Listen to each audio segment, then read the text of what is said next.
मेरठ प्रशासन के मुताबिक ये कदम कांवड़ यात्रियों की भावनाओं को ध्यान में रखकर उठाया गया।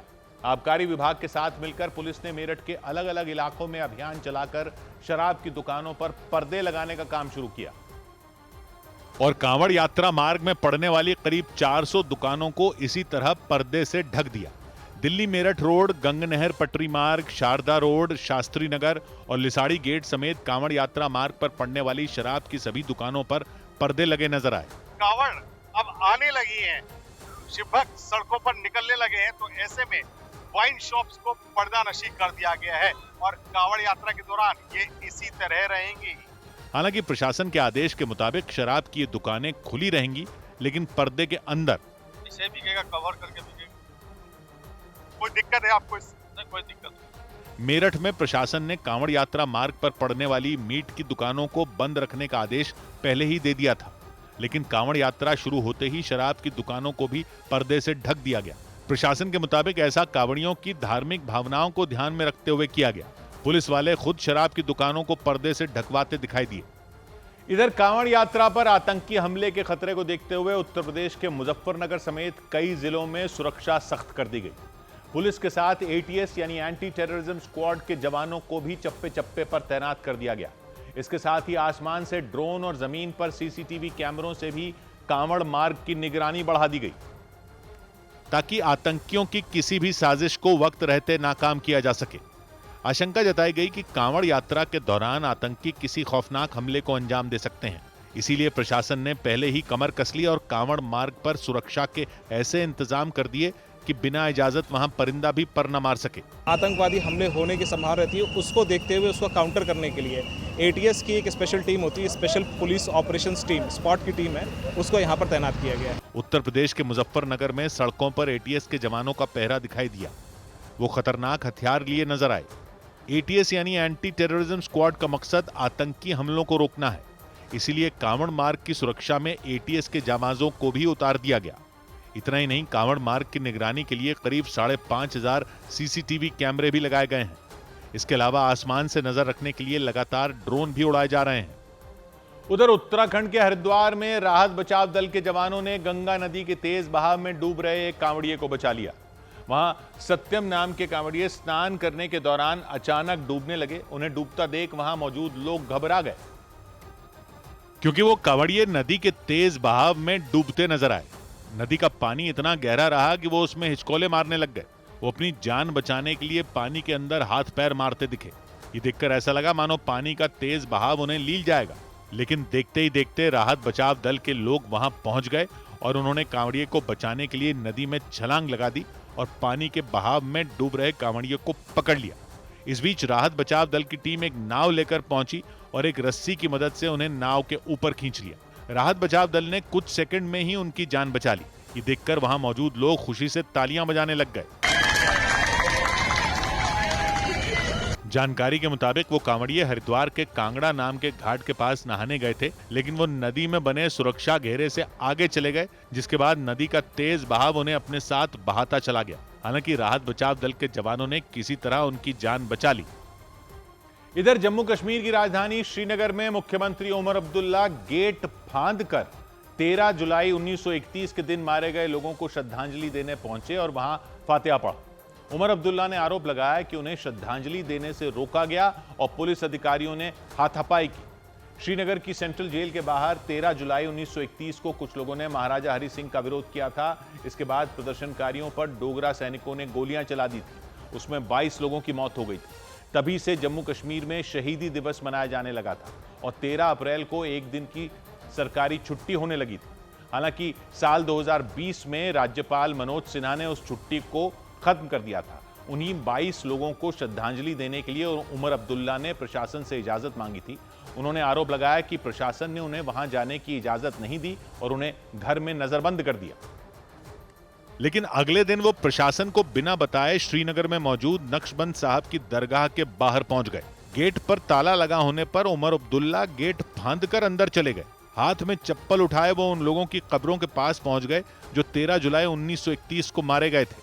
बाद में दरगाह का गेट खोला गया, जिसके बाद उनके पिता फारूक अब्दुल्ला समेत पार्टी के कई लोग अंदर पहुंचे। सभी लोगों ने मारे गए लोगों को श्रद्धांजलि दी और वहां फातिहा पढ़ा। इसके बाद उमर अब्दुल्ला ने आरोप लगाया कि पुलिस अधिकारियों ने उन्हें रोकने के लिए उनसे हाथापाई की। उन्होंने हमें पकड़ने की कोशिश की, हमारे झंडे को फाड़ने की कोशिश की, लेकिन इनकी तमाम कोशिशें आज नाकामयाब रहीं।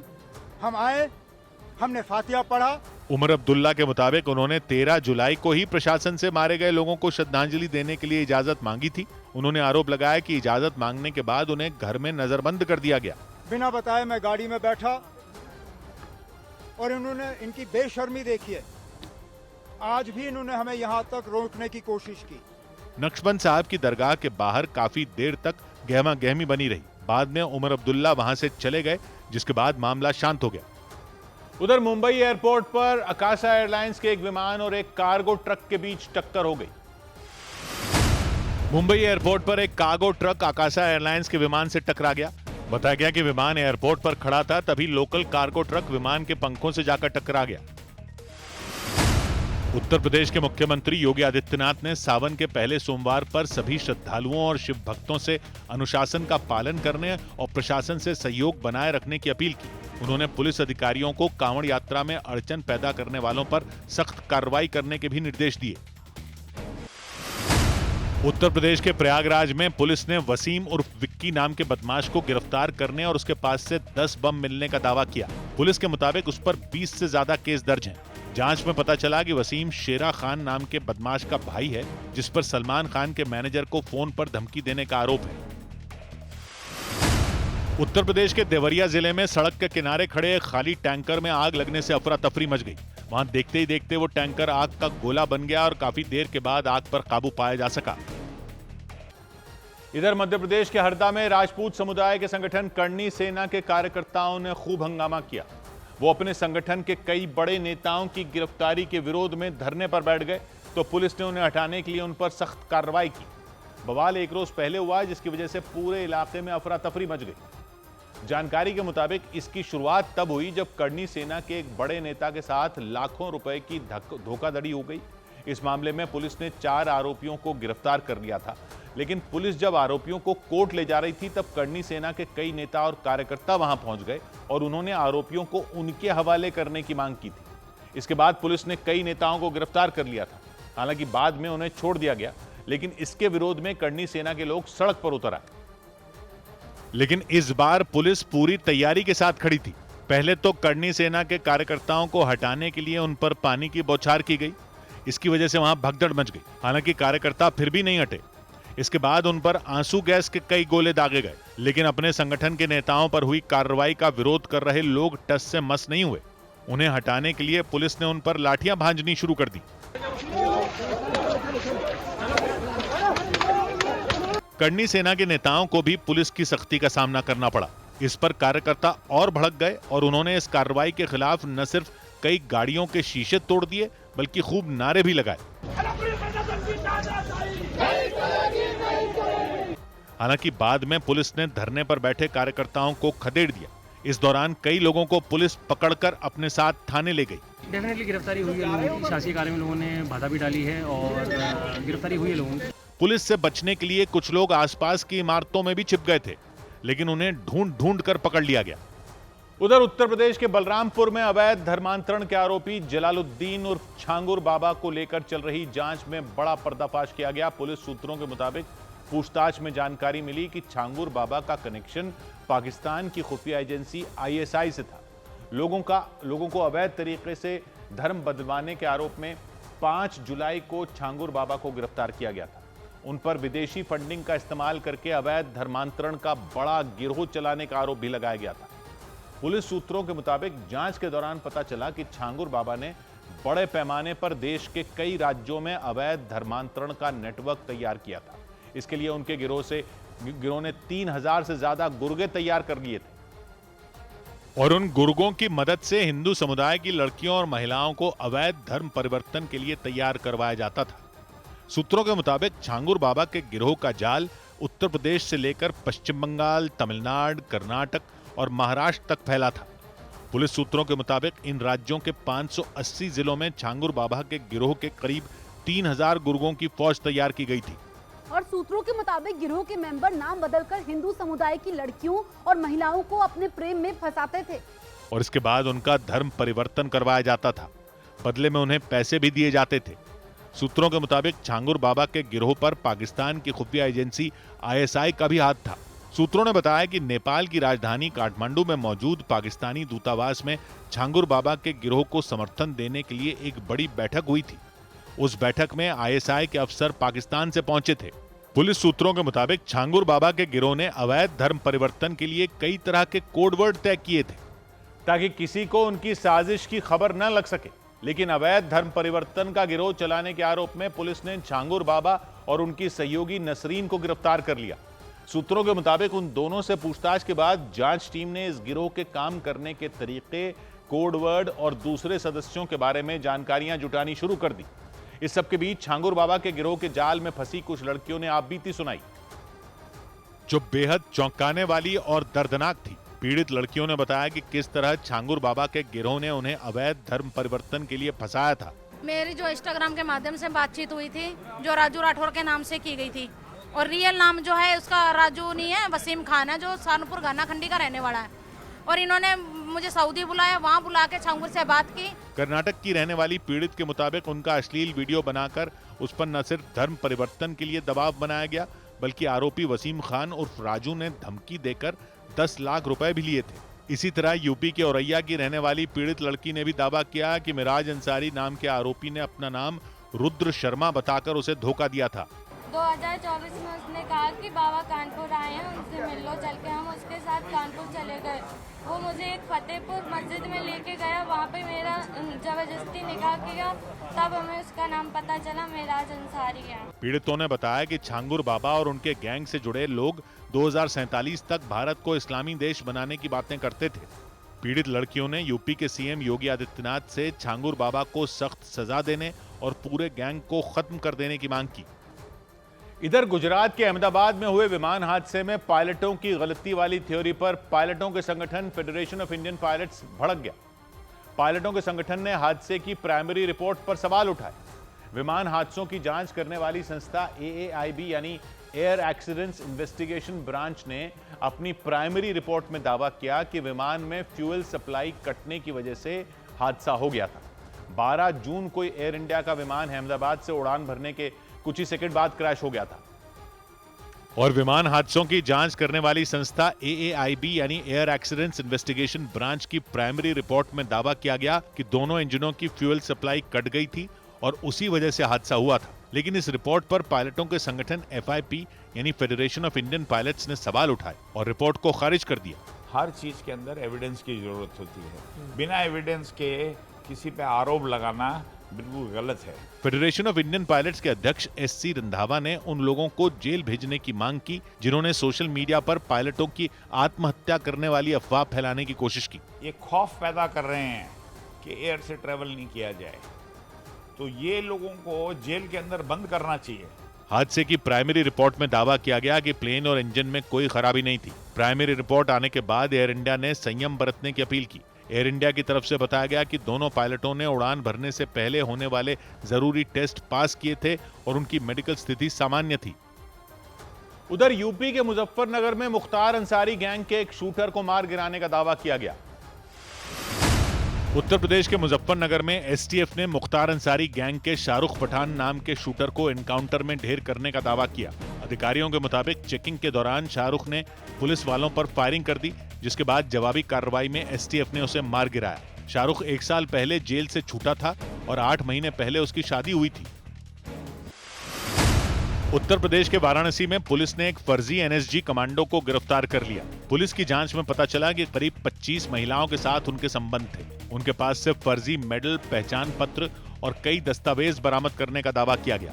आर्मी का यूनिफॉर्म्स, मेडल्स को लेकर नेम बैच, सारे चीज़ इन्होंने नकली बना के वो लोगों को फंसाता था। उत्तर प्रदेश के बरेली में एक रिटायर्ड वैज्ञानिक से करीब 1 करोड़ 30 लाख रुपए की साइबर ठगी करने के आरोप में 3 लोग गिरफ्तार किए गए। पुलिस के मुताबिक उनमें इस ठगी का मास्टरमाइंड भी शामिल है। आरोपियों से ठगी के दूसरे मामलों को लेकर भी पूछताछ शुरू कर दी गई।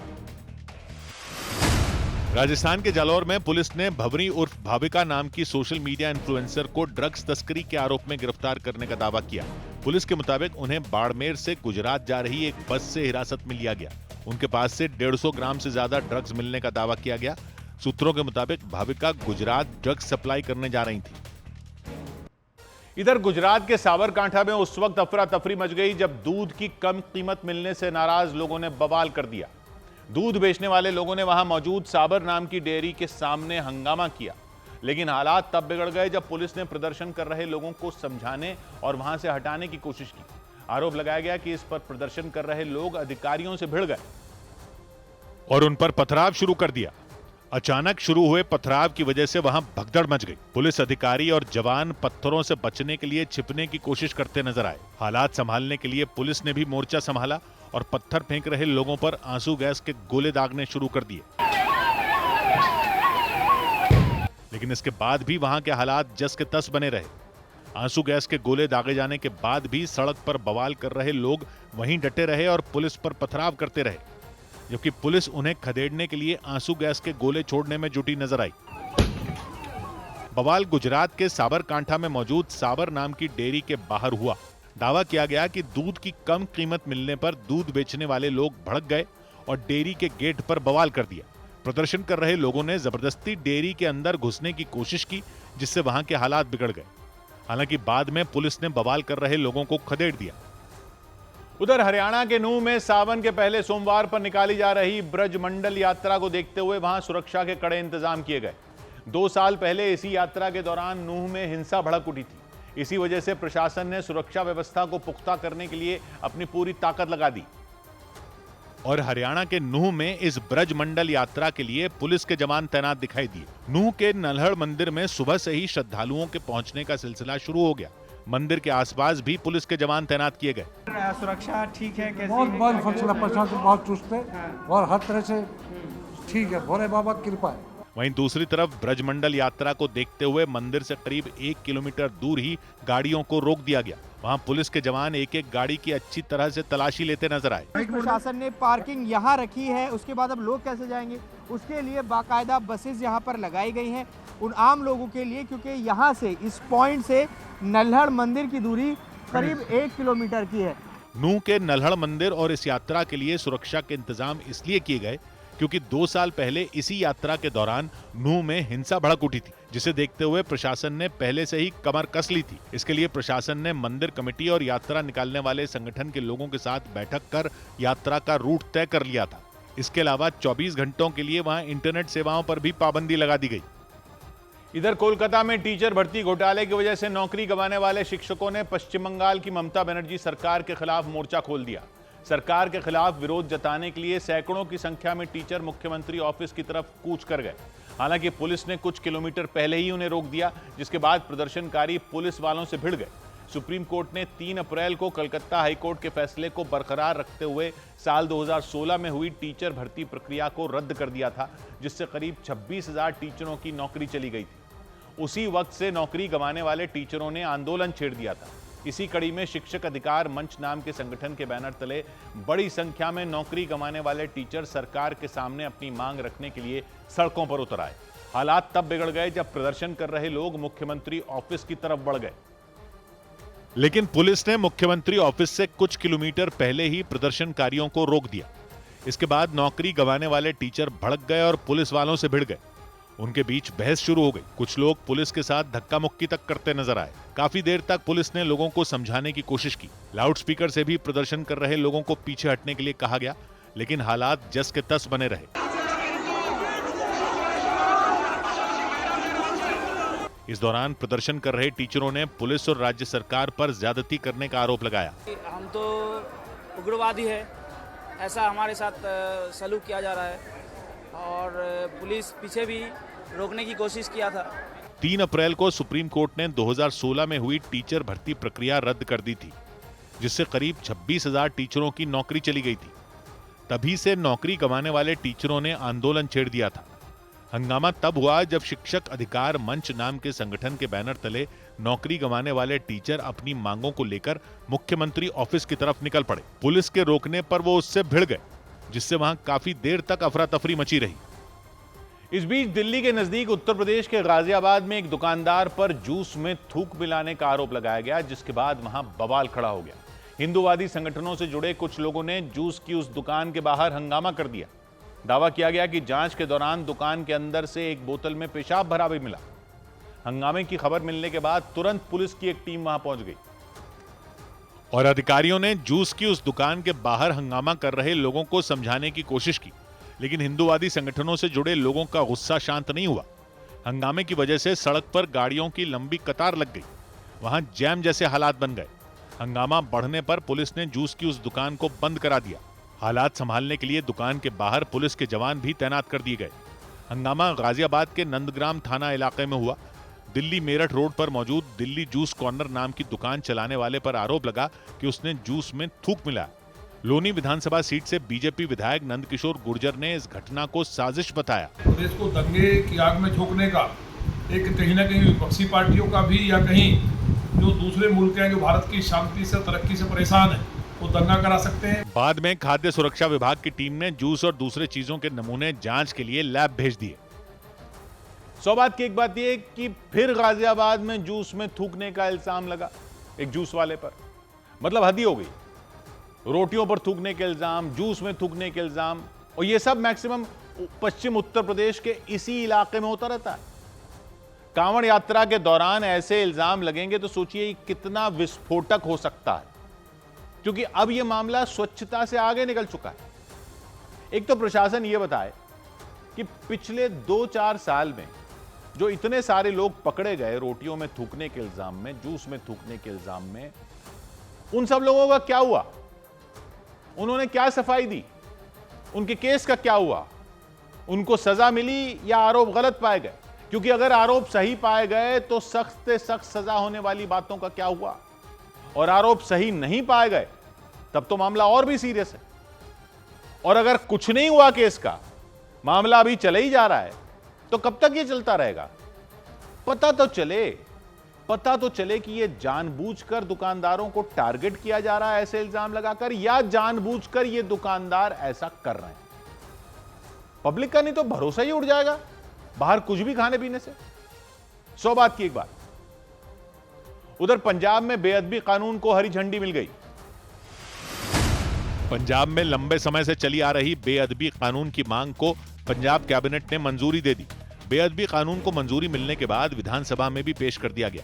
विधानसभा से पास होने के बाद इस बिल के जरिए सरकार धार्मिक ग्रंथों की बेअदबी पर सख्त सजा का प्रावधान कर सकती है। कांग्रेस सांसद प्रियंका गांधी वाड्रा के पति और कारोबारी रॉबर्ट वाड्रा ईडी के सामने पेश हुए। उनसे संजय भंडारी से जुड़े मनी लॉन्ड्रिंग केस में पूछताछ की गई। आर्म्स डीलर संजय भंडारी पर विदेशों में अवैध संपत्ति बनाने का आरोप है। वो 2016 में भारत से लंदन भाग गए थे। रॉबर्ट वाड्रा पर संजय भंडारी से कारोबारी रिश्ते करने के आरोप लगे थे। भारत के मुख्य न्यायाधीश BR गवई की तबीयत बिगड़ने के बाद उन्हें दिल्ली के अस्पताल में भर्ती कराया गया। जानकारी के मुताबिक इलाज के दौरान उनकी हालत में सुधार देखने को मिला। डॉक्टरों ने उम्मीद जताई कि वो जल्द ही अस्पताल से डिस्चार्ज हो जाएंगे। केरल की नर्स निमिषा प्रिया को यमन में फांसी से बचाने के लिए सुप्रीम कोर्ट में सुनवाई हुई। कोर्ट ने केंद्र सरकार से कूटनीतिक कोशिशें जारी रखने को कहा। केरल की नर्स निमिषा प्रिया को 2017 में एक व्यक्ति की हत्या करने के आरोप में यमन में मौत की सजा सुनाई गई थी। उधर तमिलनाडु में एक फिल्म की शूटिंग के दौरान तमिल फिल्मों के मशहूर स्टंटमैन मोहन राज की मौत हो गई। मोहन राज तमिल फिल्म वेट्टुवम के लिए गाड़ी से एक स्टंट कर रहे थे। इस दौरान वो गाड़ी पलट गई और ये बड़ा हादसा हो गया। स्टंट खुले मैदान में किया जा रहा था, वहां काफी लोग मौजूद थे और तभी वो गाड़ी वहां रखे एक रैंप से गुजरी और हवा में घूमते हुए जमीन पर आ गिरी। जमीन पर गिरते ही वो गाड़ी पलट गई। इस खतरनाक स्टंट के बाद वहां धूल उड़ती दिखाई दी। ये देखकर कुछ सेकंड के लिए वहां मौजूद लोग एकदम शांत हो गए। उन्हें लगा कि स्टंट पूरा हो गया, लेकिन जब वहां कोई हलचल नहीं हुई तो उन्होंने चिल्लाना शुरू कर दिया। इसके बाद वो दौड़कर गाड़ी के पास गए जिसमें स्टंटमैन मोहन राज बैठे हुए थे। उन्होंने मोहन राज को उस गाड़ी से निकाला और तुरंत अस्पताल लेकर गए, लेकिन वहां पहुंचते ही डॉक्टरों ने उन्हें मृत घोषित कर दिया। वहां तमिल फिल्म वेट्टुवम की शूटिंग चल रही थी।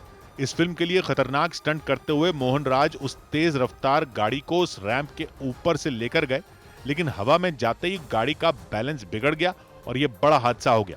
इस हादसे पर तमिल फिल्मों के एक्टरों और डायरेक्टरों ने दुख जताया। उधर उत्तर प्रदेश के अयोध्या में एक होटल के कमरे में एक लड़के और एक लड़की का खून से लथपथ शव मिलने से सनसनी मच गई। उस कमरे से एक पिस्तौल भी मिली। पुलिस को शक है उस लड़के ने पहले लड़की को गोली मारी, इसके बाद खुद भी जान दे दी। वो लड़का देवरिया का रहने वाला बताया गया, जबकि लड़की बाराबंकी की। दोनों सुबह करीब 10 बजे उस होटल में पहुंचे थे। बताया गया दोपहर के बाद उनमें कोई भी कमरे से बाहर नहीं आया। शाम को होटल के कर्मचारियों ने दरवाजा खटखटाया तो अंदर से कोई जवाब नहीं मिला। इसके बाद उन्होंने पुलिस को बुला लिया और पुलिस वालों ने उस कमरे के दरवाजे को खोला तो उनके पैरों तले जमीन खिसक गई, क्योंकि उस कमरे में मौजूद बेड पर खून से सने 2 शव पड़े दिखाई दिए। रोंगटे खड़े कर देने वाला मामला अयोध्या के कोतवाली थाना क्षेत्र का रहा। वो शव गौरी शंकर पैलेस नाम के होटल से मिले। होटल के मालिक ने बताया कि जिस लड़के और लड़की के शव मिले वो सुबह वहां ठहरने के लिए आए थे, लेकिन दोपहर 12 बजे के बाद कमरे से बाहर नहीं निकले। मैनेजर गए, दरवाजे को दस्तक दिए, कई बार खटखटाया, तेज खटखटाया, लेकिन अंदर से बंद दरवाजा नहीं खुला। होटल के कर्मचारियों को किसी अनहोनी की आशंका हुई तो उन्होंने तुरंत पुलिस को बुला लिया। बाद में पुलिस वालों ने लोहे की रॉड फंसाकर किसी तरह दरवाजे को खोल दिया। उन्हें बेड पर पड़े शवों के नजदीक एक पिस्तौल भी मिली। तो ऐसा प्रतीत हो रहा है कि दोनों लोगों ने किन्हीं परिस्थितियों में अपने में ही गोली मार ली है। जिस लड़के का शव मिला वो देवरिया का रहने वाला बताया गया और बताया गया कि लड़की का घर बाराबंकी में। पुलिस ने दोनों के शव कब्जे में ले लिए और इस मामले की जांच तेज कर दी। इधर अंतरिक्ष यात्री शुभ्रांशु शुक्ला अपने साथियों के साथ इंटरनेशनल स्पेस स्टेशन से पृथ्वी के लिए रवाना हो गए। शुभ्रांशु शुक्ला समेत 4 अंतरिक्ष यात्री 27 जून को एक्सियम 4 मिशन के तहत अंतरिक्ष की ओर रवाना हुए थे। यानी शुभांशु और उनकी टीम ने 18 दिन अंतरिक्ष में बिताए और इसके बाद पृथ्वी के लिए रवाना हो गए। और वैज्ञानिकों के मुताबिक सब कुछ ठीक ठाक रहा तो वो दोपहर करीब 3:10 पर पृथ्वी पर पहुंच जाएंगे। यानी करीब 23 घंटे की यात्रा के बाद शुभांशु शुक्ला के साथ 3 अंतरिक्ष यात्री अमेरिका के कैलिफोर्निया के तट पर उतरेंगे। 18 दिन तक ISS यानी इंटरनेशनल स्पेस स्टेशन में रहते हुए अंतरिक्ष वैज्ञानिकों ने कई तरह के प्रयोग किए। ISS अंतरिक्ष में तैरता एक ऐसा ठिकाना है जो किसी फुटबॉल मैदान से भी बड़ा है। वहां अलग अलग देशों के अंतरिक्ष यात्री रिसर्च करने जाते हैं। करीब 400 किलोमीटर की ऊंचाई पर मौजूद ISS लगातार पृथ्वी का चक्कर लगाता रहता है। शुभांशु शुक्ला के पृथ्वी पर लौटने की खबर मिलते ही लखनऊ में उनके परिवार वालों ने खुशी जाहिर की। पूजा पाठ करके भगवान से प्रार्थना की कि हमारे बच्चे को सक्षम आए धरती पर उतर के, किसी प्रकार कोई विघ्न ना आने पाए बीच में। एक्सियम 4 मिशन शुरू करने वाली अमेरिकी कंपनी एक्सियम स्पेस के मुताबिक चारों अंतरिक्ष यात्रियों ने 18 दिन के इस मिशन में 60 से अधिक प्रयोग किए। उधर जयपुर में कुछ ही घंटों की बारिश के बाद मेट्रो स्टेशन के पास बनी सड़क धंस गई। 3 बड़े बड़े गड्ढे हो गए। उसकी वजह से मेट्रो के खंभों के गिरने का भी खतरा बढ़ गया। इसकी जानकारी मिलते ही नगर निगम की टीम भी वहां पहुंच गई और चारों तरफ बैरिकेडिंग लगाकर रूट डाइवर्ट कर दिया। उसकी वजह से वहां लंबा जाम लग गया। उस सड़क पर हुए तीनों गड्ढे वहां चलने वाली मेट्रो के खंभों के एकदम नजदीक थे।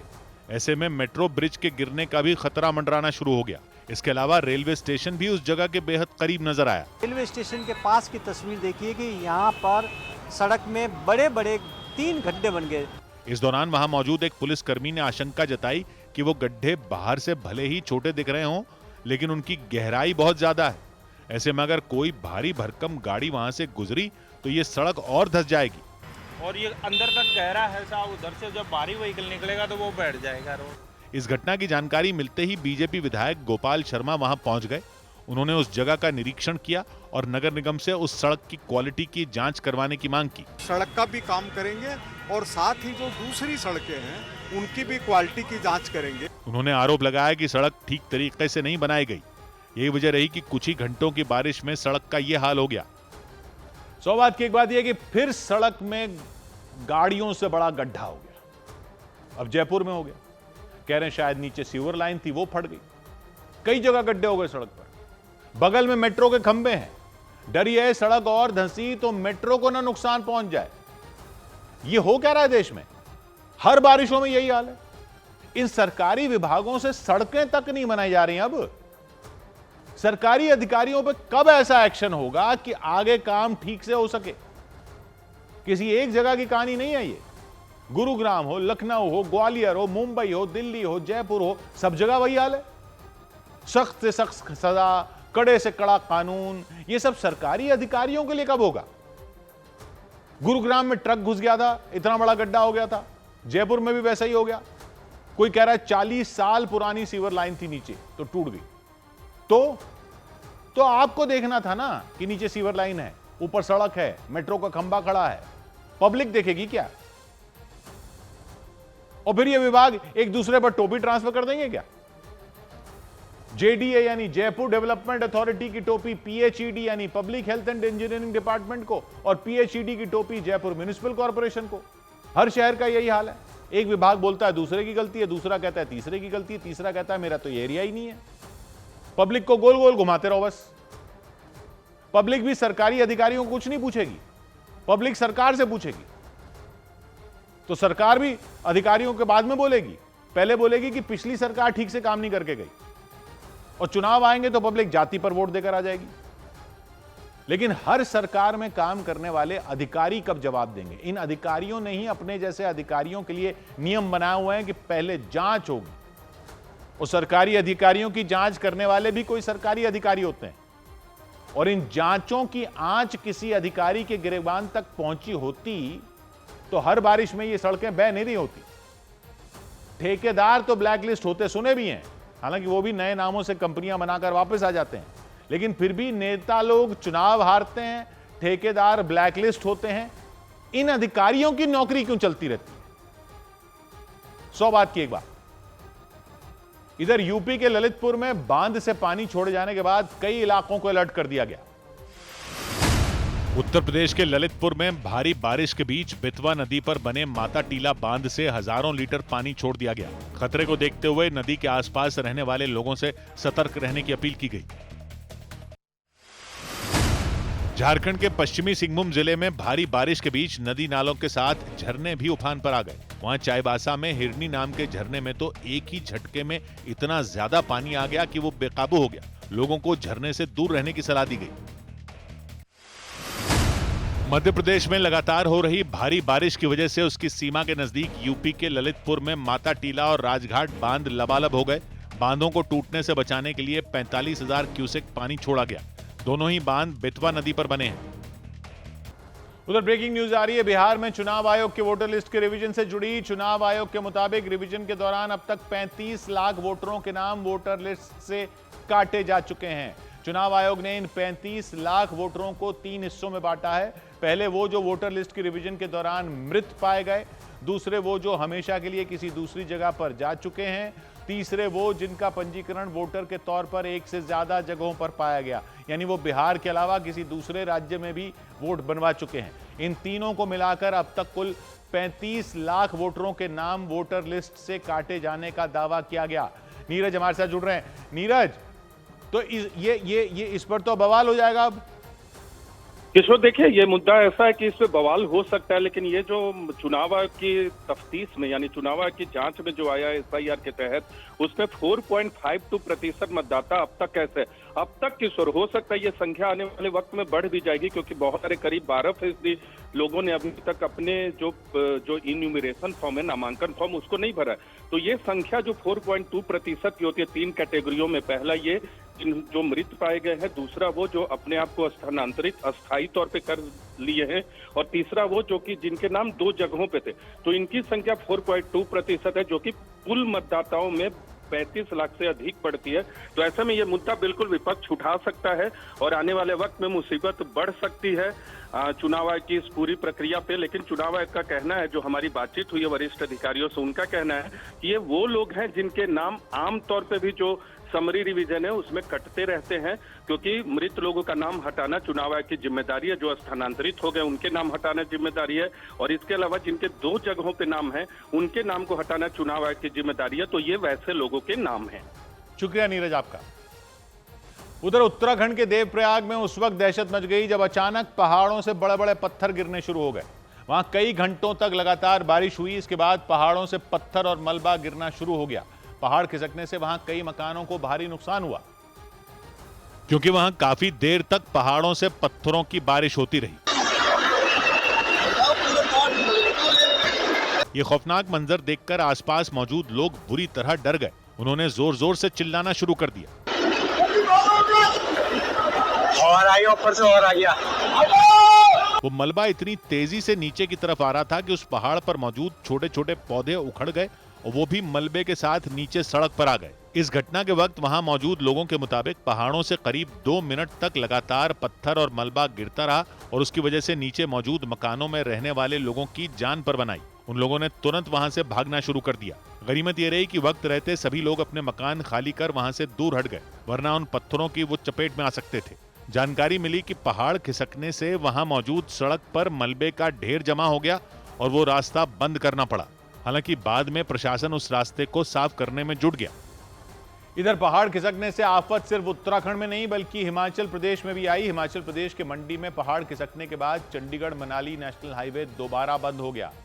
कुछ दिन पहले ही मलबा हटाए जाने के बाद चंडीगढ़ मनाली नेशनल हाईवे पर लोगों का आना जाना शुरू हुआ था, लेकिन इस बीच वहां फिर पहाड़ खिसकने का सिलसिला दोबारा शुरू हो गया और सड़क पर गाड़ियों की लंबी कतार लग गई, क्योंकि पहाड़ से मिट्टी और पत्थरों की बारिश होती नजर आई।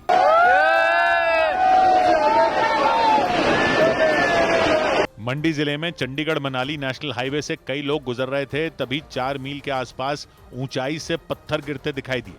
इसके बाद तो वो लोग थोड़ी दूर हटकर सड़क के किनारे खड़े हो गए और कुछ ही देर में पहाड़ का बड़ा हिस्सा खिसककर सड़क पर गिर गया। ऊपर से आ रहा है, काफी ऊपर से। ये देखो भाइयों, ये देखो, ये देखो, ये देखो। पहाड़ का हिस्सा गिरते ही वहां मौजूद लोग अपनी जान बचाने के लिए दूर भागते दिखाई दिए। गनीमत ये रही कि ऊंचाई से मिट्टी और पत्थर गिरने से पहले ही उन लोगों को इसका अंदेशा हो गया था। बताया गया कि कुछ दिन पहले भी 4 मील के पास पहाड़ से मलबा गिरा था और वहां से गाड़ियों के गुजरने पर रोक लगा दी गई थी, लेकिन रास्ता बहाल होने के बाद सड़क पर फिर मिट्टी और पत्थरों का ढेर जमा हो गया। हालांकि इसकी जानकारी मिलते ही प्रशासन ने सड़क से मलबा हटाने के लिए टीम को भेज दिया। और मौसम की आफत सिर्फ पहाड़ी राज्यों में नहीं आई बल्कि राजस्थान और मध्य प्रदेश में भी लगातार हो रही बारिश के कारण कई शहरों में बाढ़ जैसे हालात बन गए। बाढ़ का डराने वाला एक वीडियो राजस्थान के राजसमंद से सामने आया। वहां मूसलाधार बारिश के बाद रिहायशी इलाके में इतना पानी भर गया कि एक कार खिलौने की तरह बहती दिखाई दी। और ये देखकर लोग खौफ से भर गए, क्योंकि वो कार किसी नाव की तरह बहाव के साथ बहती चली गई। बताया गया कि तेज बारिश के बाद राजसमंद के नदी नाले उफान पर आ गए। इसके बाद एक मकान के सामने खड़ी कार अचानक उस बहाव का शिकार बन गई और नाले में बह गई। वो कार यहां वहां टकराते हुए बहाव के साथ आगे बढ़ती गई और फिर कुछ ही सेकंड में मानो गायब हो गई।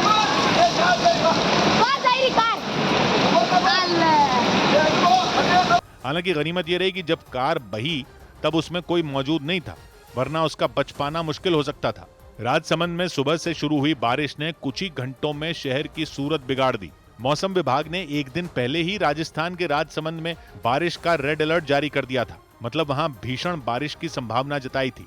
राजसमंद के अलावा राजस्थान के बारां, झालावाड़, कोटा, सिरोही, पाली, भीलवाड़ा, बूंदी और चित्तौड़गढ़ में भी भीषण बारिश की चेतावनी दी गई थी। उधर राजस्थान के कोटा में भारी बारिश के बाद चंबल नदी में आई बाढ़ में 6 लोग बह गए। लगातार हो रही बारिश के बाद कोटा बैराज के कई गेट खोल दिए गए और एक साथ लाखों लीटर पानी छोड़ दिया गया। इसके बाद खेतों से लेकर रिहायशी इलाके तक बाढ़ के पानी में डूब गए और रास्ता पार करने के दौरान 4 लड़के उफनते सैलाब में फंस गए। कोटा में सुल्तानपुर के पास निमोद हरिजी गांव में अचानक इतना पानी आ गया कि वो लड़के अपनी जगह से एक कदम भी आगे नहीं बढ़ पाए। दूर से उन्हें देखकर ऐसा लगा मानो वो नदी के बीच बने किसी टापू में फंस गए हों। वहां उनके चारों तरफ खौफनाक लहरें बहती नजर आईं और वो एक दूसरे का हाथ पकड़कर पूरी ताकत से डटे रहे। इस बीच उनसे काफी दूरी पर मौजूद कई लोग भी मजबूर दिखाई दिए। पानी के तेज बहाव को देखकर कोई भी उनकी मदद करने के लिए हिम्मत नहीं जुटा पाया। बताया गया उनके अलावा वो 6 लोग भी रास्ते से गुजर रहे थे, लेकिन पानी के तेज बहाव के सामने वो लोग टिक नहीं पाए और उफनती लहरें उन्हें बहाकर अपने साथ ले गईं। प्रशासन की तरफ से उन्हें ढूंढने की कोशिश की गई, लेकिन कई घंटों के बाद भी उनका कुछ पता नहीं चल सका। इधर राजस्थान में भीलवाड़ा समेत कई शहरों में भीषण बाढ़ ने लोगों की परेशानी बढ़ा दी। वहां लगातार कई घंटों तक भारी बारिश हुई, जिसकी वजह से नदी नाले उफान पर आ गए। इसकी वजह से कई इलाकों में बाढ़ आ गई और कई लोगों को इस मुसीबत का सामना करना पड़ा। इस बीच राजस्थान में भीलवाड़ा के बिजोलिया इलाके में 2 लोग अचानक बाढ़ में फंस गए। वो पानी में डूबे एक पुल को पार कर रहे थे, तभी वहां पानी का बहाव तेज हो गया। वो दोनों खुद को संभाल नहीं पाए और तेज बहाव में बहकर दूर चले गए। अब जाए वो गया, वो क्यों? इस घटना को देख रहे लोगों ने तुरंत पुलिस को जानकारी दी। इसके बाद उन्हें बचाने के लिए राहत और बचाव टीम वहां पहुंची और उसने 1 घंटे की मेहनत के बाद उन दोनों को सुरक्षित निकाल लिया। रस्सा पकड़ गया। इसके बाद प्रशासन ने लोगों से अपील की कि वो पानी में डूबे पुलों से दूर रहें। भारी बारिश का असर न सिर्फ पुलों और सड़कों पर हुआ बल्कि कई जगहों पर रेलवे ट्रैक भी पानी में डूब गए। राजस्थान के पाली जिले में इतनी बारिश हुई कि कुछ इलाकों में रेलवे ट्रैक पर ट्रेनें फंस गईं और उन्हें रोकना पड़ गया। इसी तरह 12 जिले में भी बारिश से हालात बिगड़ गए। वहां मूसलाधार बारिश की वजह से नेशनल हाईवे पर पहाड़ों से पानी झरनों की तरह बहने लग गया।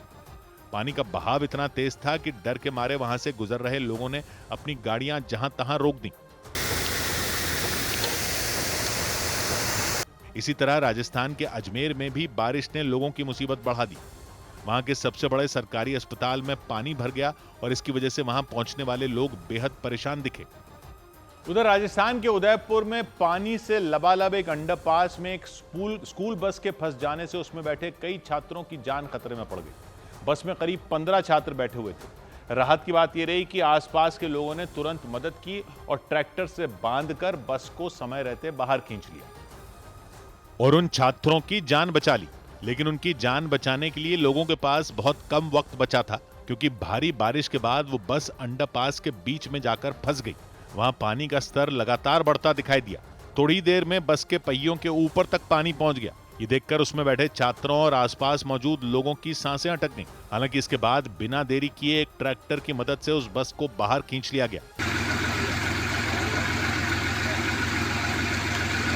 अंडरपास से बाहर आते ही छात्रों की जान में जान आई। इसके साथ ही उनकी मदद में जुटे लोगों ने भी राहत की सांस ली। ये घटना उदयपुर की मावली तहसील में हुई, जहां भारी बारिश के बाद हालात पूरी तरह बिगड़ गए। उदयपुर राजस्थान के उन जिलों में शामिल रहा जहां सबसे ज्यादा बारिश हुई। इस बीच मौसम विभाग ने अनुमान जताया कि उदयपुर के अलावा कोटा, अजमेर, जयपुर, जोधपुर और बीकानेर समेत कुछ जिलों में भारी बारिश हो सकती है। इधर मध्य प्रदेश के श्योपुर में एक उफनते नाले को पार करने के चक्कर में 11 लोग बह गए। इस घटना में एक महिला की मौत हो गई। हालांकि बाकी लोगों को बचा लिया गया, लेकिन उनमें कई लोग बुरी तरह घायल हो गए। वो सभी एक ट्रैक्टर पर सवार होकर नाले को पार कर रहे थे। इस बीच भारी बारिश की वजह से नाले में पानी का बहाव इतना तेज हो गया कि पानी उसके ऊपर से बहने लग गया। इसका अंदाजा ट्रैक्टर चला रहे व्यक्ति को नहीं हुआ और उन्होंने उफनते नाले को पार करने की कोशिश की, लेकिन बीच रास्ते में ही ट्रैक्टर नाले में गिर गया और उस पर बैठे कई लोग पानी में बह गए। ये देखते ही आसपास मौजूद लोग तुरंत मदद के लिए पहुंचे। उन्होंने नाले के किनारे एक पेड़ से मोटी रस्सी बांधी और उसका दूसरा सिरा उस ट्रैक्टर में बांध दिया। इसके बाद नाले में बह रहे लोगों को निकालने की कोशिश शुरू की गई, लेकिन पानी का बहाव इतना तेज था कि नाले में गिरे लोग और उनकी मदद करने वाले सभी लोगों की हालत खराब हो गई। ऐसे में कुछ लोग सबकी हिम्मत बढ़ाते रहे। इसके बाद एक एक कर लोगों को किनारे लाया गया, लेकिन एक महिला नाले के बीच में ही फंसी हुई थी। तेज बहाव की वजह से वो बुरी तरह घबराई नजर आई। हालांकि धीरे धीरे चलते हुए कुछ लोग उनके नजदीक पहुंचे और उन्होंने किसी तरह उनकी भी जान बचा ली। लेकिन तभी नाले में पानी का स्तर और बढ़ गया। ये देखते ही किनारे खड़े लोगों ने चिल्लाना शुरू कर दिया। हालांकि तब तक उन लोगों को सुरक्षित बाहर निकाल लिया गया। उधर उत्तर प्रदेश के चित्रकूट में भारी बारिश के बाद आई बाढ़ में डूबने से कई लोगों की जान चली गई।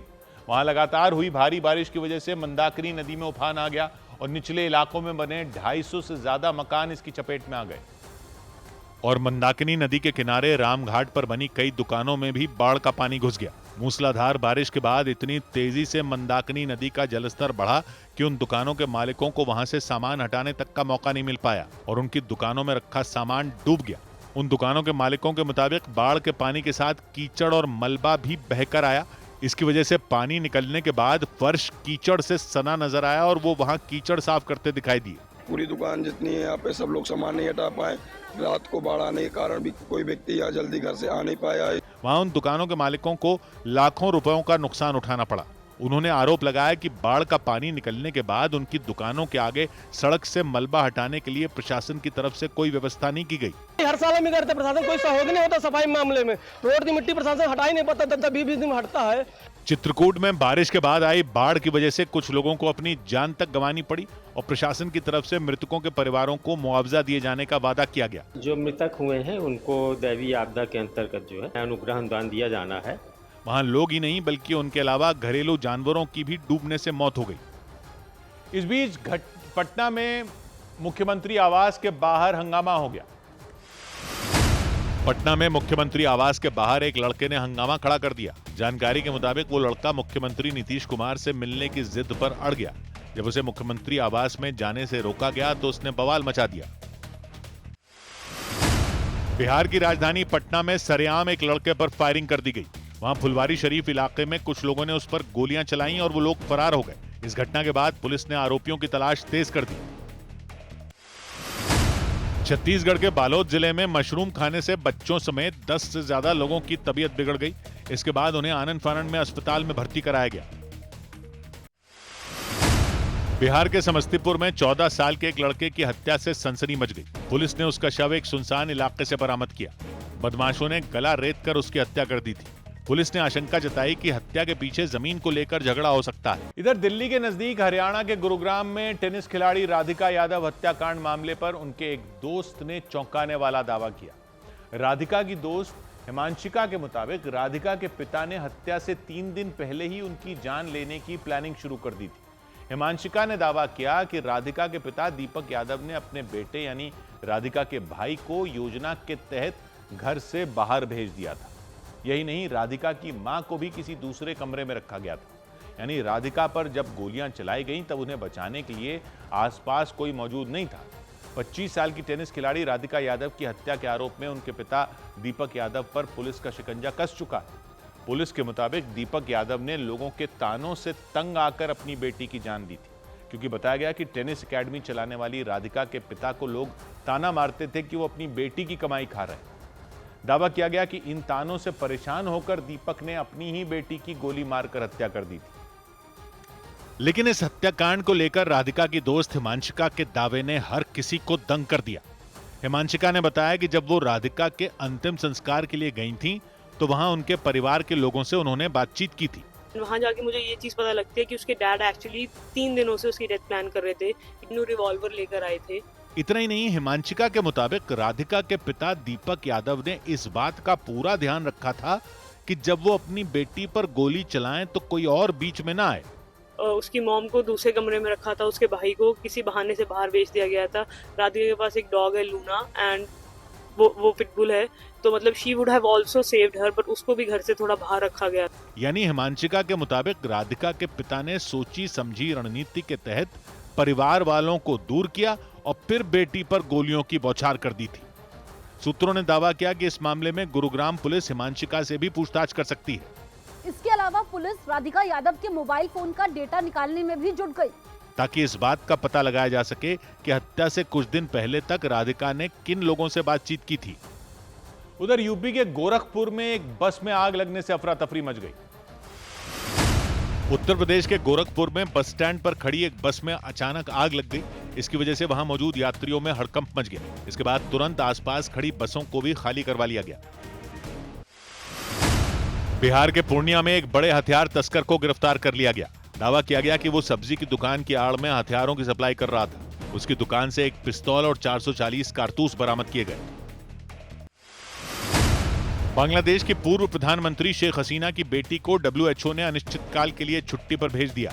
बांग्लादेश की अंतरिम सरकार ने शेख हसीना की बेटी सायमा वाजिद पर भ्रष्टाचार के आरोप लगाए थे। इसके बाद WHO ने यह एक्शन लिया। सायमा वाजिद WHO में दक्षिण पूर्व एशिया की रीजनल डायरेक्टर के तौर पर काम कर रही थी। स्वास्थ्य मंत्रालय ने इसके लिए बाकायदा एक एडवाइजरी जारी कर दी। केंद्र सरकार का यह फैसला सभी सरकारी संस्थानों की कैंटीन पर लागू होगा। मतलब केंद्रीय स्वास्थ्य मंत्रालय ने जो एडवाइजरी जारी की, उसके बाद सरकारी कैंटीन में समोसे और जलेबी जैसी तेल से बनने वाली चीजों के साथ एक बोर्ड लगाना जरूरी होगा, जिसमें यह बताना होगा कि नाश्ते में बनाई गई चीजों में कितना तेल और कितनी चीनी इस्तेमाल की गई है। सरकारी कैंटीन या जो विभाग हैं उनको अपने वहाँ पर एक बोर्ड भी लगाना होगा जिसमें लिखा होगा कि इस चीज़ में यानी कि समोसे में या चाय में कितनी शुगर है और समोसे में कितना ऑयल है। स्वास्थ्य मंत्रालय की एडवाइजरी के मुताबिक कैंटीनों में समोसे और जलेबी जैसे नाश्ते की जगह पर फल, सब्जियां और ऐसी चीजें रखने की अपील भी की गई जो सेहत के लिए बेहतर हों, मतलब बगैर तला या कम चीनी वाला नाश्ता। माना जा रहा है कि ये बदलाव इसलिए किए गए क्योंकि सेहत के मामले में रिसर्च छापने वाली इंग्लैंड की द लैंसेट की एक रिपोर्ट में भारत के लोगों के बढ़ते मोटापे पर चिंता जताई गई। उस रिपोर्ट में अनुमान लगाया गया कि 2050 तक भारत में करीब 44 करोड़ लोग मोटापे से जूझ सकते हैं और द लैंसेट की रिपोर्ट के मुताबिक अगर भारत ने इस पर अभी काबू न पाया तो वो 2050 तक अमेरिका के बाद मोटापे के मामले में दूसरा बड़ा देश बन जाएगा। सौभाग्य की एक बात यह कि समोसे, जलेबी, लड्डू वगैरह कम खाने चाहिए, वो तो ठीक है, लेकिन ऐसा भी ना हो कि समोसे, जलेबी, गुलाब जामुन का तो सिगरेट जैसा हुआ बन जाए और पैकेट में मिलने वाली खाने की चीजें इससे बच जाएं। स्वास्थ्य मंत्रालय ने आदेश दिया कि केंद्र सरकार के जो संस्थान हैं, एडवाइजरी जारी की है, उनकी कैंटीन वगैरह या जहां भी खाने की चीजें मिलेंगी वहां पर चेतावनी वाले बोर्ड लगाए जाएंगे और बोर्ड पर लिखा जाएगा उनमें कितनी शुगर है, कितना फैट है वगैरह वगैरह। मकसद इसका यह है कि लोगों को पता तो रहे कि वो जो खा रहे हैं उससे शरीर को कितना नुकसान हो सकता है।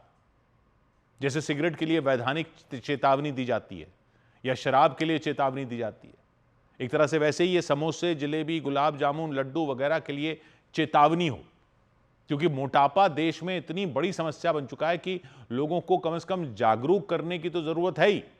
बता रहे हैं 2050 तक दुनिया भर में जो लोग मोटापे की बीमारी से जूझ रहे होंगे उनमें भारत दूसरे नंबर पर पहुंच चुका होगा अमेरिका के बाद। और यह एक ऐसी लिस्ट है जिसको कोई भी देश टॉप नहीं करना चाहेगा। खुद प्रधानमंत्री तक पब्लिक को इस मोटापे के बढ़ते खतरे से आगाह कर चुके हैं। वो तो ठीक है, लेकिन क्या देसी खाने के लिए भी सिगरेट, शराब की तरह ऐसी चेतावनियां देनी चाहिए या जागरूकता का कोई और भी तरीका हो सकता है? वो तो सही बात है कि खाने वाले को पता तो रहे कि एक गुलाब जामुन खाने का मतलब है कि आप 5 चम्मच चीनी खा रहे हो, लेकिन ऐसा ना हो कि चेतावनी बोर्ड के चक्कर में सिर्फ समोसे, कचौड़ी, जलेबी जैसी देसी खाने ही टारगेट हो जाएं। मतलब इससे तो ऐसा लगेगा कि ये सारी चीजें खाना ही कोई पाप हो गया। सिगरेट, शराब की कैटेगरी में भले ही इनको न डाला जा रहा हो, लेकिन मैसेज वैसा ही चला जाएगा। अगर ऐसे ही चेतावनियां देकर डराना ही अगर रास्ता बचा है तो फिर सिर्फ ये सब खाने क्यों? फिर तो बहुत सी ऐसी चीजें हैं जो हानिकारक होती हैं शरीर के लिए, लेकिन वो तो बढ़िया सी पैकेजिंग में कंपनियां बेचती हैं, फिर तो उन पर भी चेतावनियां लगे। नूडल के पैकेट जो मिलते हैं बाजार में, वो कौन सा पौष्टिक आहार है? भले ही मंशा ये हो कि पता चले लोगों को कि डीप फ्राई किए हुए एक समोसे में कितना तेल होता है, कितनी कैलोरीज होती हैं, ये सब आपके दिल के लिए कितना नुकसानदायक होता है, शरीर के लिए कितना हानिकारक होता है वगैरह वगैरह, लेकिन समोसे जैसी चीजों का तो ये भी चक्कर है ना कि वो कैसे बना है उसका ही कोई स्टैंडर्ड सिस्टम नहीं है। समोसा डीप फ्राई तो होता है, लेकिन उसमें आलू भी होता है, कहीं मटर भी डालते हैं, कहीं दाल डाल देते हैं, कहीं पनीर भी डाल देते हैं। सब कुछ थोड़ी खराब होता है। बेक करके भी बना सकते हैं समोसा, कम तेल में भी बना सकते हैं समोसा। जागरूकता जरूर रहे, लेकिन हवा ना खड़ा किया जाए। और जलेबी तो चाशनी, मैदा और चाशनी है, लेकिन सिगरेट की तरह थोड़ी है कि एक भी नहीं लेनी चाहिए। कभी ऐसा भी तो होता है कि महीने 2 महीने में जलेबी जैसी चीज कभी खा ली, तो ऐसा थोड़ी है कि ये ऐसे हो गया जैसे महीने 2 महीने में एक बार कभी शराब, सिगरेट पी ली। ऐसे दोनों को कंपेयर थोड़ी कर सकते हैं। ऐसे तो चिप्स के पैकेट कितना नुकसान देते हैं, और नूडल के पैकेट में जो इतनी सारी खाने की चीजें मिलती हुई हैं, उनमें तो केमिकल एडिटिव डले होते हैं, तरह तरह के आर्टिफिशियल फ्लेवर डाले हुए होते हैं, शुगर और नमक तो होते ही हैं। तो ऐसा ना हो ना कि ये समोसे, गुलाब जामुन वाली चेतावनियों में ये चिप्स, नूडल जैसी चीजें उनसे बेहतर लगने लग जाएं, क्योंकि ये चेतावनियां तो लगाई जा रही हैं केंद्रीय संस्थानों की कैंटीनों में, लेकिन मैसेज तो हर गली नुक्कड़ की दुकान तक जाएगा ना। लोग जागरूक हों वो अच्छी बात है, लेकिन ऐसा ना हो कि बाजार में लोग समोसे खाने जाएं और जागरूकता ऐसी हो कि नूडल पास्ता खाकर आ जाएं, क्योंकि ये सब पैकेट वाले खाने तो बनाती हैं बड़ी बड़ी कंपनियां, जो विज्ञापन ऐसे देती हैं जैसे जिनसे उनके खाना खाना तो बड़ा कूल लगता है। चिप्स के विज्ञापन तो बड़े बड़े सितारे करते हैं, गुटखे का विज्ञापन करने वाले सितारों की तो बदनामी भी होती है, लेकिन चिप्स का विज्ञापन करने वालों को तो कोई बुरी नजर से नहीं देखता। तो चिप्स बने रहें कूल और समोसे कचौड़ी हो जाए ऐसे जैसे थिएटर में फिल्म शुरू होने से पहले वो जो गुटखा खैनी वाली फिल्म आती है वैसे। कह रहे हैं कि समोसे जलेबी को बैन थोड़ी कर रहे हैं। बात बैन की नहीं है, बैलेंस की है। कोई खुशी का मौका हो तो लड्डू खाने में गिल्ट फीलिंग वैसी थोड़ी होनी चाहिए जैसी सिगरेट पीने पर होनी चाहिए। मोटापा एक बहुत बड़ी समस्या है। डायबिटीज बहुत ही खतरनाक लेवल तक फैल चुकी है। शहरों में लोग एक्सरसाइज तक नहीं करते, हवा पानी सब प्रदूषित हो रखा है। वो सब ठीक है, लेकिन एक समोसा तो कभी कभी खा ही सकते हैं। अब इसका दूसरा पहलू यह है कि लोग एक पर रुकते कहां हैं। डायबिटीज फैले जा रही है, जिसको देखो हाई ब्लड प्रेशर हो जा रहा है, दिल की बीमारी युवाओं में भी होने लग गई है। अनुमान यह है कि 2050 तक भारत में 45 करोड़ लोग मोटापे का शिकार हो सकते हैं। तो तली हुई चीजों से तो दूरी बनानी होगी। इसलिए यह बोर्ड लगाकर चेतावनी वाला प्रहार किया जा रहा है, समोसे पर, जलेबी पर, लड्डू पर, पकोड़े पर, वड़ा पाव पर, गुलाब जामुन पर, चाय बिस्किट पर, ताकि लोगों को पता रहे कि ये सब जो हल्का सा नाश्ता समझकर लोग खाए जा रहे हैं वो कितना नुकसान देता है, ये जानकारी रहे। तो मंशा तो बहुत अच्छी है, मकसद तो बिल्कुल ठीक है, लेकिन कभी कभी खाने और रोज खाने में फर्क है, ये भी जागरूकता रहे। ये छोटे छोटे दुकानदार बनाते हैं समोसे, जलेबी, गुलाब जामुन, छोटे छोटे दुकानदार बनाते हैं। बड़ी कंपनियों के पैकेट वाले जंक फूड को इसका फायदा ना मिल जाए, यह देखना भी जरूरी है। बैलेंस हर जगह जरूरी है, चेतावनी में भी और थाली में भी। 100 बात की एक बात। उधर भारतीय गेंदबाज मोहम्मद सिराज पर आईसीसी ने जुर्माना लगा दिया।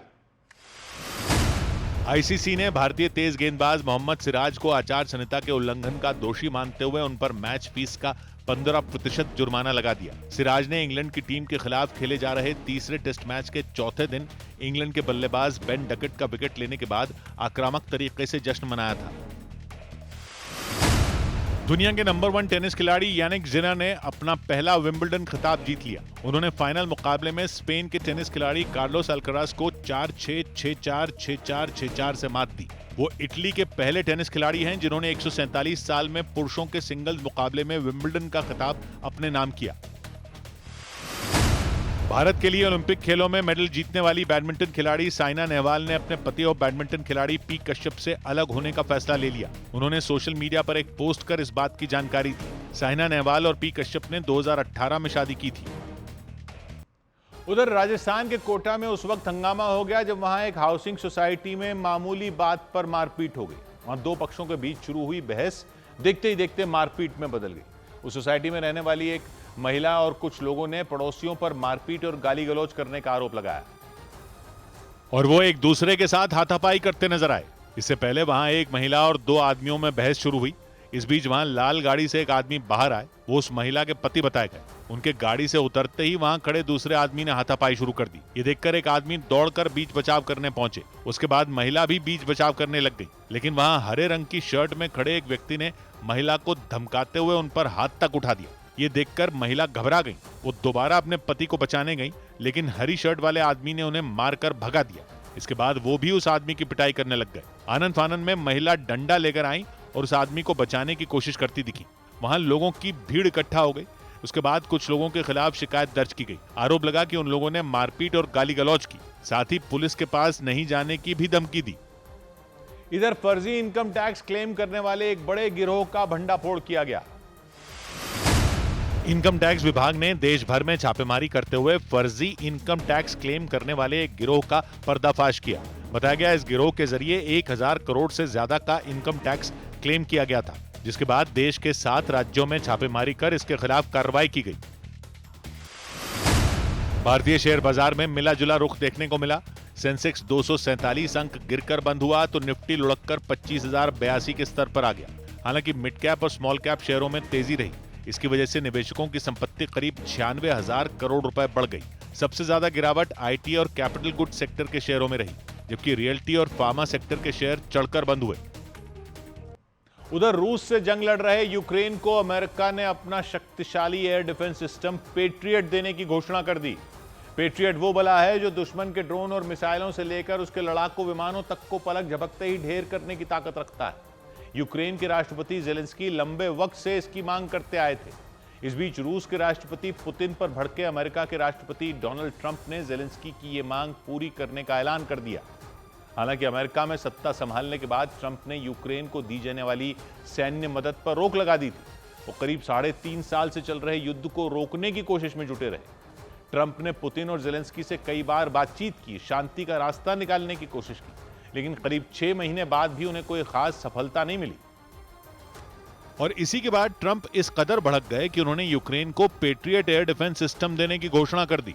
रूस और यूक्रेन की लड़ाई खत्म कराने की कोशिश में जुटे अमेरिकी राष्ट्रपति ने पुतिन पर नाराजगी जताई। उनके मुताबिक पुतिन जंग रोकने की चर्चा में अच्छी बातें करते हैं, लेकिन शाम होते ही उनकी सेना यूक्रेन पर बमबारी तेज कर देती है। यानी ट्रंप का दावा है कि शांति वार्ता पर पुतिन ने कोई खास ध्यान नहीं दिया। इसीलिए ट्रंप का गुस्सा भड़क गया और उन्होंने एक बार फिर यूक्रेन को ताकतवर हथियार देकर उसके हाथ मजबूत करने की तैयारी कर ली। अमेरिका ने अपने जखीरे के सबसे खतरनाक हथियारों में एक पेट्रियट एयर डिफेंस सिस्टम को यूक्रेन भेजने का ऐलान किया। अमेरिका का ये एयर डिफेंस सिस्टम दुश्मन के हवाई हमलों के लिए काल माना जाता है, क्योंकि पेट्रियट अपने एक प्रहार से हवा में उड़ रहे ड्रोन, बैलिस्टिक मिसाइल और लड़ाकू विमान को जमीन पर ला सकता है।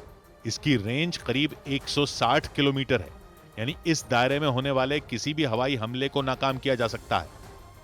इधर यूरोप के देश स्पेन के मुर्सिया शहर में पुलिस और प्रदर्शनकारियों के बीच हिंसक झड़प हो गई। वो प्रदर्शनकारी दूसरों देशों से स्पेन में आए लोगों के खिलाफ प्रदर्शन कर रहे थे। इस दौरान पुलिस और प्रदर्शनकारी आमने सामने आ गए। जानकारी के मुताबिक कुछ दिन पहले वहां एक बुजुर्ग पर हमला हो गया था। इसके बाद उन्हें गंभीर हालत में अस्पताल में भर्ती करवाया गया था। आरोप लगा कि उन पर हमला दूसरे देशों से आकर स्पेन में बस चुके लोगों ने किया था और इसीलिए मुर्सिया शहर के लोगों ने वहां रहने वाले दूसरे देशों के आए लोगों के खिलाफ मोर्चा खोल दिया। इस दौरान जब पुलिस ने उन्हें रोकने की कोशिश की तो उन्होंने पुलिस पर ही हमला कर दिया। कुछ लोगों ने पुलिस पर कांच की बोतलें फेंक दी। ऐसे में पुलिस किसी तरह खुद को बचाती नजर आई। हालात बेकाबू होते देख पुलिस ने भी उन लोगों पर रबड़ की गोलियां चलानी शुरू कर दी, जिसकी वजह से उस इलाके में दहशत मच गई। वहां रहने वाले एक आदमी के मुताबिक वहां जारी हिंसक झड़प की वजह से उनका अपने घर से निकलना तक मुश्किल हो गया। इस दौरान कई पुलिसकर्मी हाथों में बंदूक लेकर गली गली पेट्रोलिंग करते नजर आए। ये सारा हंगामा इसलिए हुआ क्योंकि कुछ दिन पहले वहां रहने वाले एक बुजुर्ग पर हमला हो गया था। आरोप लगा कि उस इलाके में दूसरे देशों से आकर रहने वाले लोगों ने उन पर हमला किया था और इसीलिए गुस्साए लोगों ने दूसरे देशों के लोगों के खिलाफ प्रदर्शन किया। इस हिंसक झड़प में 5 लोग बुरी तरह घायल हो गए। वहीं पुलिस ने एक प्रदर्शनकारी को हिरासत में ले लिया। उधर तमिलनाडु में डीजल ले जा रही एक मालगाड़ी में आग लग गई। तमिलनाडु के तिरुवल्लुर में डीजल ले जा रही एक मालगाड़ी में आग लगने से हड़कंप मच गया। इसकी जानकारी मिलते ही आग बुझाने का काम शुरू किया गया, लेकिन आग लगने की वजह से तिरुवल्लुर रेल रूट को बंद करना पड़ा। अमेरिका के राष्ट्रपति डोनाल्ड ट्रंप ने हमास और इजरायल के बीच शांति समझौते की उम्मीद जताई। ट्रंप के मुताबिक उन्हें उम्मीद है कि अगले हफ्ते तक इसका हल निकल जाएगा। हालांकि इससे पहले भी अमेरिका ने शांति समझौते की कोशिशें की थीं, लेकिन वो नाकाम रही थी।